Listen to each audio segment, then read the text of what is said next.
Hey guys, welcome to Wrench to Drive. This is a video of my new project. It's an update on the W2D IV, calling it the W2D IV.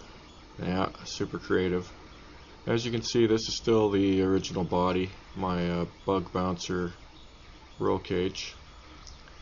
I've also got a new body in the works for this project. The big change to this, guys, is it is running the Redcat XR247 axles.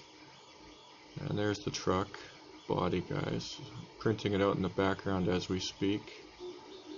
You can probably hear it grinding away there. I think it's going to look pretty cool. There's the bug. It's been holding up pretty well, so I thought, hey, why not go crazy? There's a shot to show you the size. This thing's pretty big, guys. The wheelbase is 360 millimeters, and it's about 270 millimeters wide, something like that. As you can see, not super fast. This is just a shakedown run with a cheapo SCX10 transmission, that $25 one, $20 American one you can buy all over the internet. Mine's been good, guys. It's held up really well. I haven't had any problems with it, so I got nothing bad to say. Here we got some rollovers, nothing too exciting. Just messing around with it a little bit. Not trying to kill it. You've probably heard me talk about how the cold is rough on parts, guys. If you want to break an RC car, take it out in the cold. So definitely not trying to get too crazy in the snow here. And obviously the snow is a little slippery, so the climbing is not too bad. Bounces around a little bit. So this is running the Redcat XR247 axles, guys. Those are the axles out of their Wendigo rock racer. And my first impression is they're pretty impressive, guys, and they're good value for the money. They're $80 US, which in my opinion is fairly inexpensive for axles that feature those nice cut steel gears. It should be really durable.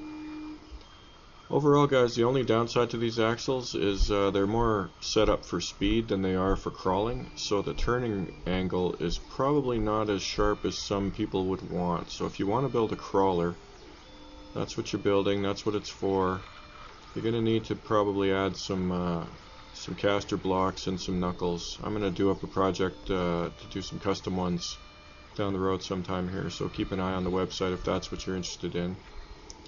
My first reaction to these is actually they're really good, guys. As you can see, this thing handles not bad. Turning radius is definitely not awesome, but the nice thing is that outer tire, when you turn in, it doesn't turn as sharp as the inner tires, so it makes the car really stable. It doesn't bite in on the turn as much as if the axles were set up for crawling. So that's actually a pretty nice plus in my opinion, guys. This thing I'm kind of going to set it up for speed. The final version I'm hoping is going to run the TRX4 2-speed transmission, so that it has a relatively slow crawling speed similar to this, maybe just a hair slower, and then a much higher speed for just kind of bombing around. As you can see, not too bad. Gets around alright. And this features trailing arms instead of true 4-link. It's a 4-link with trailing arms instead of the crisscross kind of diamond setup that your typical 4-link on a crawler has. And yeah, as you can see, I think it's handling not too bad. I'm pretty impressed right out of the box here, guys. It doesn't have a sway bar yet. It's pretty stable though. The shocks are more of a buggy shock than a crawler shock. I'll do a technical video on this at some point, guys. Not this one though. Yeah, thanks for checking it out. See you next time.